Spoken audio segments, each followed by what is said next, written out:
নমস্কার, স্বাদ কথাতে আপনাদের সবাইকে স্বাগত। বাচ্চারা অনেক সময় সবজি খেতে একদম পছন্দ করে না, কিন্তু এরকম হেলদি অথচ খুব টেস্টি কালারফুল চিলা যদি বানিয়ে দেওয়া যায়, তবে বাচ্চা কেন বড়রাও দুটো ছেড়ে চারটে খেতে চাইবে।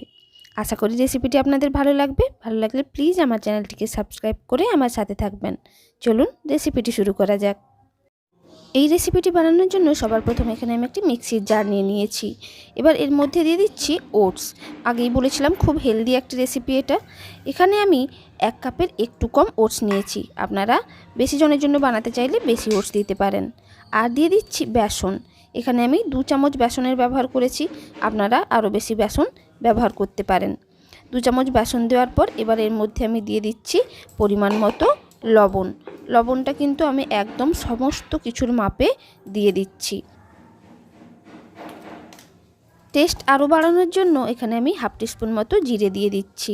আর দিয়ে দিচ্ছি রসুন। এখানে আমি 2 কোয়া রসুন ছাড়িয়ে রেখেছি, সেই 2 কোয়া রসুন দিয়ে দিলাম। আর দিয়ে দিচ্ছি 1 ইঞ্চি মতো আদা। আদাটাকে আমি 1 ইঞ্চি এইভাবেই রেখেছি, ছোটো করিনি, আপনারা চাইলে ছোটো করে দিতেও পারেন।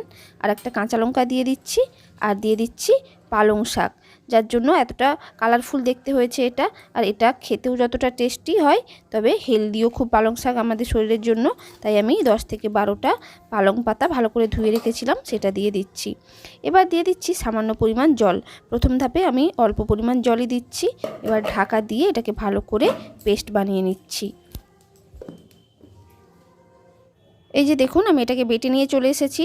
আর বাটার সময় একটু অসুবিধে হচ্ছিল, তাই আরও কিছুটা জল আমি এর মধ্যে মিক্স করেছি। কনসিস্টেন্সিটা আপনারা আশা করি দেখেই বুঝতে পারছেন। এবার এটাকে আমি একটি প্লেটের মধ্যে ঢেলে নিচ্ছি।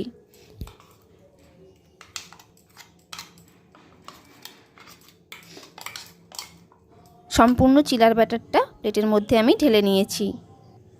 এবার গ্যাস চালিয়ে আমি একটি তাওয়া বসিয়ে দিচ্ছি। তাওয়াটা হালকা গরম হয়ে গেছে। এবার আমি এর মধ্যে দিয়ে দিচ্ছি সামান্য কিছুটা তেল। খুব বেশি তেলের ব্যবহার এখানে করব না।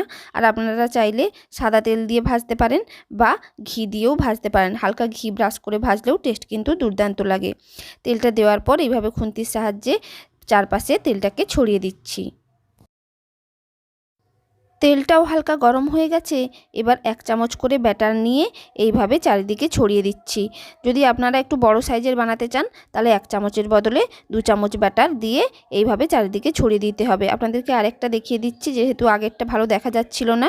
এভাবে দেখুন, 1 চামচ ব্যাটার নিয়ে চারপাশে সমান করে ব্যাটারটা চারিদিকে ছড়িয়ে দিচ্ছি। আপনারা চাইলে কিন্তু বিভিন্ন ডিজাইন, অর্থাৎ মিকি মাউসের ডিজাইনও করতে পারেন। এইভাবে ব্যাটার নিয়ে 5টি চিলা আমি তাওয়ার ওপর সমানভাবে ছড়িয়ে দিয়েছি। এবার কিছুটা গাজর গ্রেট করে রেখেছি, সেই গাজর এই চিলার ওপরে একটা সাইডে এইভাবে পাতলা করে ছড়িয়ে দিচ্ছি। এখানে আপনারা বিভিন্ন সবজি গ্রেট করে ব্যবহার করতে পারেন, যেমন ক্যাপসিকাম বা ইয়েলো বেল পেপার বা রেড বেল পেপার, বা চাইলে বিটও কিন্তু গ্রেট করে এইভাবে ওপর থেকে ছড়িয়ে দিতে পারেন, তাহলে আরও দেখতে কালারফুল লাগবে। গাজরের সাথে সাথে অন্যান্য সবজিও টপিংস হিসেবে আপনারা ব্যবহার করতে পারেন। গাজরটাকে চারপাশে ভালো করে ছড়িয়ে দেওয়ার পর এবারে সামান্য কিছুটা পেঁয়াজ কুচিও আমি এইভাবে অন্য সাইডটাতে, যে পাশে গাজর দেওয়া নেই তার সেই দিকটাতে পেঁয়াজগুলোকেও পাতলা করে ছড়িয়ে দিচ্ছি। সবজিগুলোকে ভালো করে ছড়িয়ে দেওয়ার পর হাতের সাহায্যে হালকা হালকা করে চেপে দেবো, যাতে নিচের দিকে বসে যায়। আর একটা কথা, এই সময় কিন্তু গ্যাসের ফ্লেমটা একদম লো রাখতে হবে, যাতে ওপরটা সাথে সাথে শক্ত না হয়ে যায়, তাহলে কিন্তু সবজিগুলো নিচের দিকে বসবে না। দেখুন, ঠিক এইভাবে হাতের সাহায্যে হালকা করে সবজিগুলোকে একটু চেপে দিচ্ছি। লো টু মিডিয়াম ফ্লেমে চিলাগুলোকে এবার আমি 3 থেকে 4 মিনিট ধরে ভেজে নিচ্ছি। প্রায় 3 থেকে 4 মিনিট ধরে লো টু মিডিয়াম ফ্লেমে আমি চিলাগুলোকে ভেজে নিয়েছি। দেখুন, ওপরটা বেশ আঁটো আঁটো হয়ে গেছে, রস নেই, একদম টেনে গেছে। তাই এবার এগুলোকে আমি উল্টে দিচ্ছি। একটি চিলা উল্টে দেওয়ার পর খুন্তির সাহায্যে এইভাবে হালকা করে চেপে দিচ্ছি, যাতে অপোজিট সাইডটাও খুব ভালোভাবে ভাজা হয়। সমস্ত চিলাগুলো উল্টে দিয়েছি। এবার লো টু মিডিয়াম ফ্লেমে এই সাইডটাও 2 থেকে 3 মিনিট ধরে ভেজে নিচ্ছি। 2 থেকে 3 মিনিট ধরে অপোজিট সাইডটাও ভালো করে ভেজে নিয়েছি। দেখুন, উল্টে দেখাচ্ছি, সব সাইডগুলোই কিন্তু একদম ভালোভাবে ভাজা হয়ে গেছে। তাই আমি এগুলোকে একটি প্লেটের মধ্যে তুলে নিচ্ছি। এই চিলাগুলো আপনারা এমনিই খেতে পারেন, এমনিই খুব সুস্বাদু লাগে। না হলে চাইলে কোনো সস বা বাড়িতে তৈরি চাটনির সাথেও খেতে পারেন। দেখুন সমস্ত চিলাগুলো আমি প্লেটের মধ্যে তুলে নিয়েছি। আর এরকম নিত্য নতুন রেসিপি পেতে আমার চ্যানেল স্বাদ কথাকে সাবস্ক্রাইব করে নেবেন।